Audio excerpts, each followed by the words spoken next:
गुज़िश्ता दिनों दूरदर्शन पर प्रोग्राम बज़्म के तहत गालिब की मानवियत के उन्वान से मुनक़िदा एक मुज़ाकरे में वो कुछ अपने नज़रिए का इजहार इस अंदाज में करते हैं। असल में गालिब उन्हीं अशार की वजह से मकबूल हुआ है और हर दिल अजीज हुआ है कि जो उसके तजर्बे को पेश करते हैं।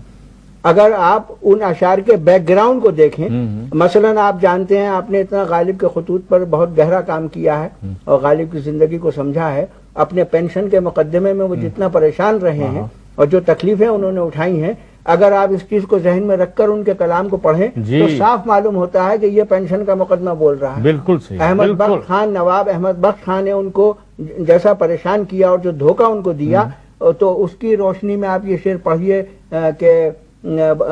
कि पानी से सग गजीदा डरे जिस तरह असद डरता हूँ आदमी से कि मर्दुम गजीदा हूँ। जो मायूसियां उन्हें कदम कदम पे हुई हैं, तो कहता है कि इब्ने मरियम हुआ करे कोई। क्या कैफियत है इसमें।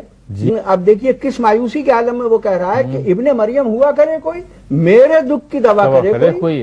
मेरा दुख दूर कर दे तो मैं भी जानूं कि ये मसीह है। वाह वाह वाह। तो इतना मायूस हो गया है कि वो गोया मसीह से भी उसे उम्मीद नहीं है कि उसके इलाज कर देगा, उसका इलाज कर सकेंगे, वगैरह वगैरह। तसव्वुफ पर उनका मुताला बहुत अमीक था, उनकी नज़र बहुत गहरी थी और तसव्वुफ उनका एक खास मैदान था। हजरत महबूब इलाही निज़ामुद्दीन औलिया के उर्स के मौके पर मुनक़िदा एक सेमिनार में वो यूं गोया होते हैं। एक बार हजरत निजामुद्दीन औलिया कहीं से गुजर रहे थे, वहां एक किसान चरस से खेत को पानी दे रहा था। चरस चमड़े का बना हुआ बहुत बड़ा डोल होता है जिसे बैल या ऊंट ढलवा जगह पर ऊपर से नीचे उतरकर खींचते हैं। वो किसान बैलों को हाँकता था तो कहता था, बाहो रे भैया बाहो, यानी खूब मेहनत करो। हजरत निजामुद्दीन को इस सादा से हिंदी फिक्रे में ही सूफिया के मुजाहिदे और रियाजत की झलक नजर आ गई और वज्द की कैफियत तारी हो गई। उनके साथी देर तक इसी फिक्रे को दोहराते रहे।